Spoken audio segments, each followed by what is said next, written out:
রাষ্ট্রনায়ক হিসেবে যে কাজগুলো, তার তো এক অনবদ্য যে দৃষ্টান্তগুলো আছে,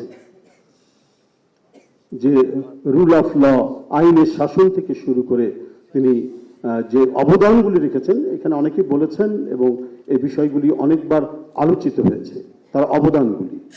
কিন্তু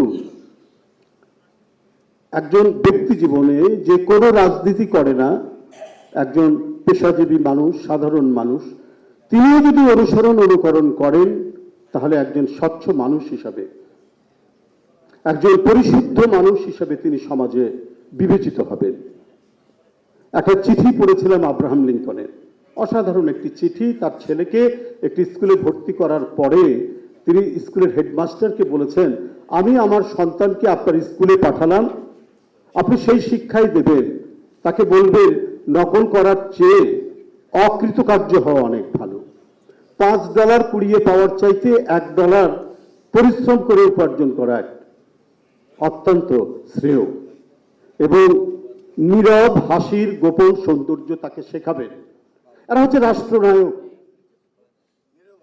কি অসাধারণ চিঠি স্কুলের হেডমাস্টারকে লিখেছে। আরো কথা আছে, আমি অতগুলো মনে নেই, এইটুকু আমি বললাম। রাষ্ট্রপতি জিয়াউর রহমান তো তাই। আমাকে রাজশাহীর এক এমপি ওই সময় বলেছেন যে এই যে মে জুন মাসে আম হয়, প্রচুর রাজশাহীতে আম হয়, এক ঝুড়ি আম নিয়ে এসছেন প্রেসিডেন্টের কাছে, একবার বঙ্গভবনে নিয়ে গেছেন। তো সবার সাথে কথা বলতে দেখেছেন যে এই তার নাম ধরে বলছেন কি ব্যাপার, তো স্যার আপনার জন্য এনেছি বলে দিলাম। উনি উঠে এসে আমের ঝুড়িটা ধরে ওই যে করিডোর আছে ইয়ের মধ্যে, বঙ্গভবনের মধ্যে, ওখান থেকে ওটা ফেলে দিলেন।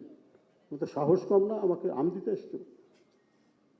এই যে হচ্ছে ক্যারেক্টার, বৈশিষ্ট্য, এখানে আলোচনাও করেছেন যে তার অন্যান্য বিষয় নিয়ে, কিন্তু তার যে সমস্ত মানে একজন ব্যক্তি মানুষ, আমি বললাম যে বিএনপিও করেন না, রাজনীতি করেন না, কিন্তু একজন ব্যক্তি মানুষ হিসাবে পরিশুদ্ধ থাকার যে জায়গাটি, তার স্বল্পাহার, তার পরিমিতি বোধ, পরিমিতি খাবার, তার মানে দূরদৃষ্টিতে, এগুলো তো আছেই।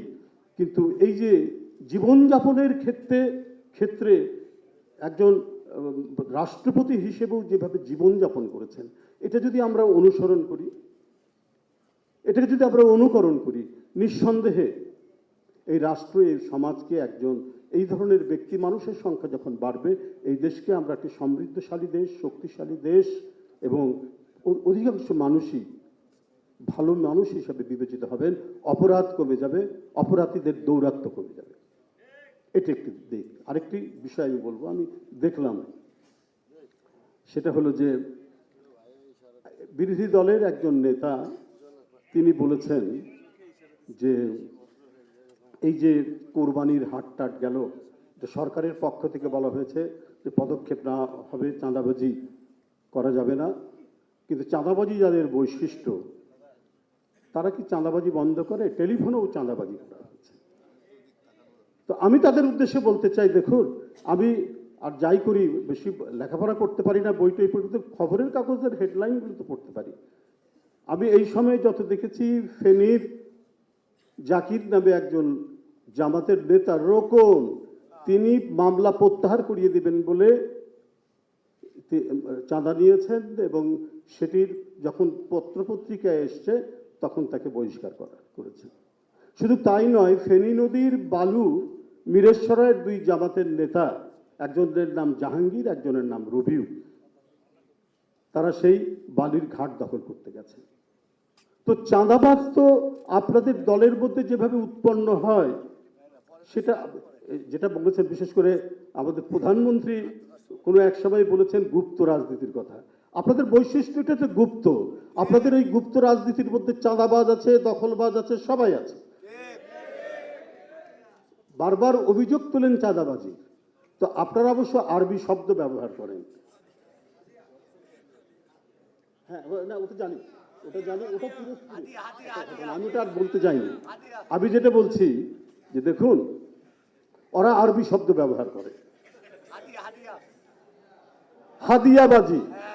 হাদিয়াবাজি আর ইয়ানাতবাজি, এটাতে কে শ্রেষ্ঠ পারঙ্গম ভাই? জামাত ইসলাম। আচ্ছা, তারপরে একজন নেতা বলেছেন যে একাত্তরের জামাত আর আমাদের এখনকার জামাত এক না। তাহলে একাত্তরের জামাতের নেতারা পরবর্তী পর্যায়ে যে জান্নাতের টিকিট বিক্রি করেছেন ওটা কি ইনভ্যালিড? আর আপনাদের এটা কি ভ্যালিড নাকি? এক স্ত্রী তার বউকে খুব বকাবকি করছে, তো প্রায় বকাবকি করে, তো এক মুরব্বী লোক ওই মহিলাকে বলেছে, তুমি জানো, এটা কি জানো না যে স্বামীর পায়ের নিচে বেহেশত? তো বলছে, মুরব্বী আমার এর আগে তো 2টা স্বামীকে ছেড়ে এসেছি, তো কোন স্বামীর নিচে বেহেশত? এখন ওরা যে জান্নাতের টিকিট বিক্রি করছে ওইটা ভ্যালিড না আপনাদেরটা ভ্যালিড?